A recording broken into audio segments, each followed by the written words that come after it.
Hey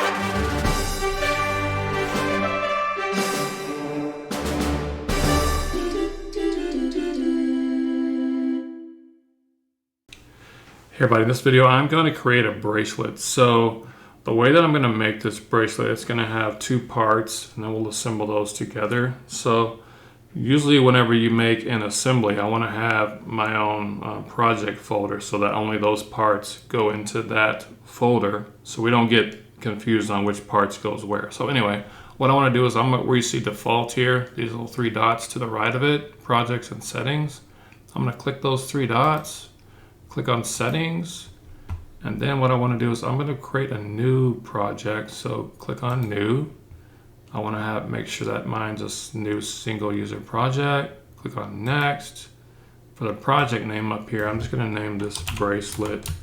I think I already have one named this already, so I'm going to call mine bracelet. Actually, I'm going to call it BP bracelet. Yeah, I know you're like, make up your mind, bro. What are you going to call this thing? BP bracelets. Yeah, okay. After 10 minutes, I finally got my project named. Anyway, I'm going to click on finish. It says it does not exist. Should we create it for you? Yes, please. And then I'm going to click on done. So now I have my project folder. So now I can start making my parts. So I'm going to click on new, and I'm going to go to my English US template. Click on standard. Go to create. So now what I'm going to do is I'm going to start a 2D sketch on this XZ plane here. I'm going to make a circle. Center point. Center point is going to be the origin. I want to make this circle 5 inches diameter. Let me zoom out a little bit. So I'm going to right click. Hit OK. I want to change the line type for this circle. So I'm going to left click on the circle. I'm going to go up to format. I'm going to make this just a construction line because this circle I really don't need for the actual bracelet itself. I need this circle when it goes to when we start constraining it at the very end. So anyway, now I'm going to finish my sketch. I'm going to make another 2D sketch on this same plane here. Now this one I'm going to use. So this one is going to be my path. So I'm going to go circle, center point. It's going to be the same center. This one is going to be 4. And then finish my sketch. I'm going to make another 2D sketch. So 2D sketch. On this time I'm going to use the XY plane.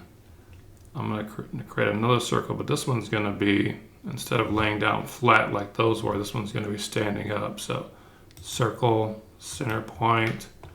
I'm just going to draw a circle somewhere off to the side here. Right click, hit OK. And then for dimensioning it, I want to dimension let's dimension from the center origin to the center of the circle.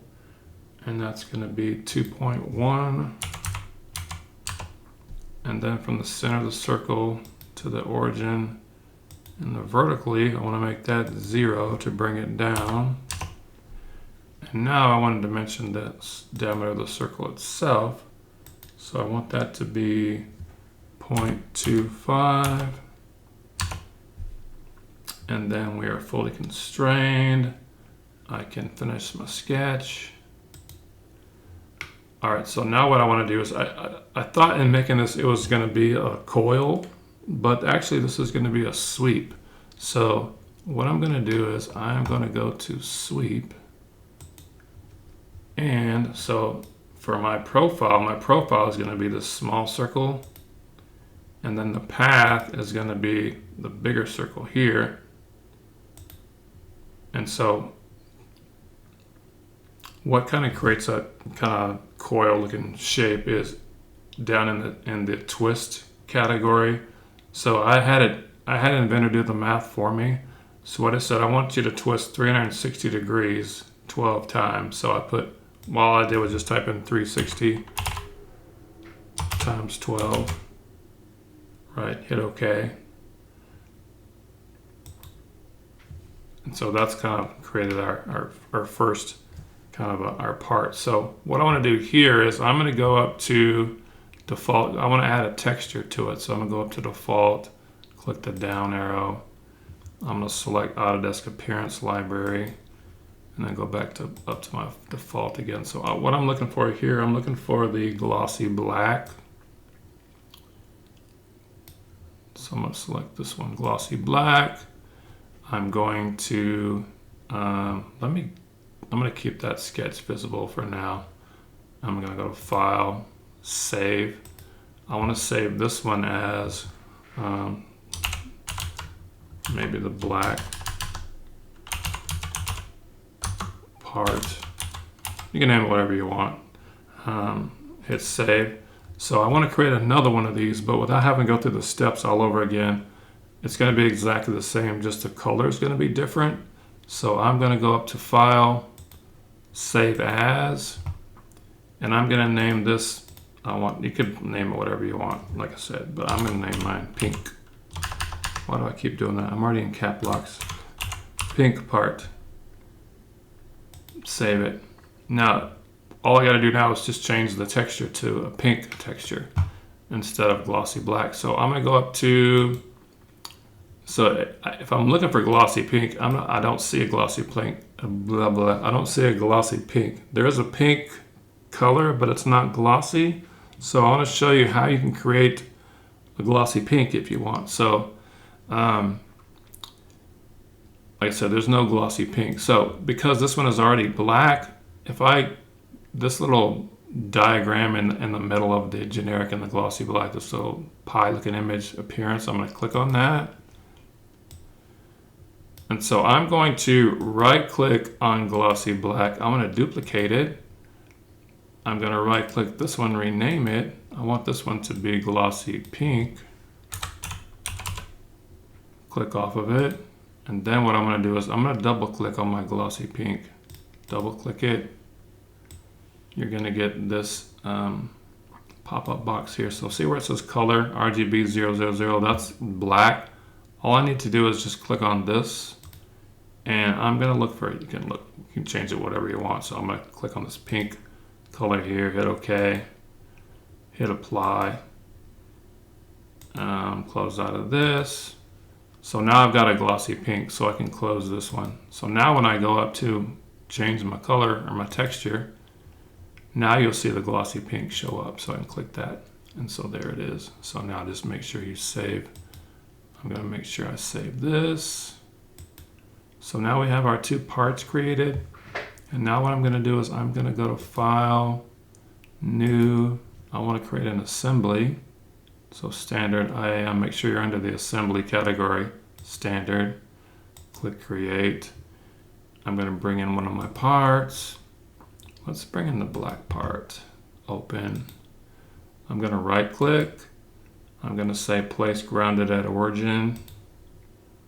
I only need one of those, so I'm just going to right click, hit OK, and then let me hit the home to kind of center this thing. What I want to do now is bring in the other one. So I'm bringing the pink part, hit OK. I'm just going to throw it off to the side somewhere, left click it. I only need one, so again, I'm going to right click, hit OK. So now what I want to do is I want to lay the pink one right exactly on top of where the black one is. Okay, now there's 3 constraints I need to make for this. So what I want to do is I'm going to go click open my parts selections here. I'm going to open up the origin folder on both. So I'm looking for the XZ plane. So I'm going to right click, turn on visibility. I'm going to right click, turn on visibility. And I also need one of the vertical planes. So I'm going to go with the YZ plane, make it visible. The YZ plane, make it visible on both of those parts. Okay, so I'm going to go to constrain. I'm going to use the mate option here under type, and then let's use the flush. So I'm going to select this plane, I'm going to apply those together. So now what I'm going to do is I'm going to use the mate constraint, mate solution, select the circle of this, select the circle of this. Notice now they're right on top of each other, hit apply. And then lastly, I'm going to use the angle constraint, this first solution here, directed angle. What I want to do, now these planes are right on top of each other, but I'm just going to select them both. So 1, 2. And so I'm going to change the angle from 0 degrees to 45. And then hit apply. And now, if you look at the top, you kind of see what we did here. So now I'm just going to cancel out of that. I want to turn the planes, my visible planes off. So if you select, left click to select it, the shortcut is Alt V. Alt V. I'm going to turn the sketch visibility, this one off. Alt V. Alt V. You get the idea. There we go. So there is our completed, nice and new glossy bracelet. So you can go up to view and kind of change some of the, if you want shadows or reflections and all that good stuff on there. But yeah, I like it. So it turned out pretty good. So I hope that helped, and I will see you in the next video, hopefully. All right, peace out.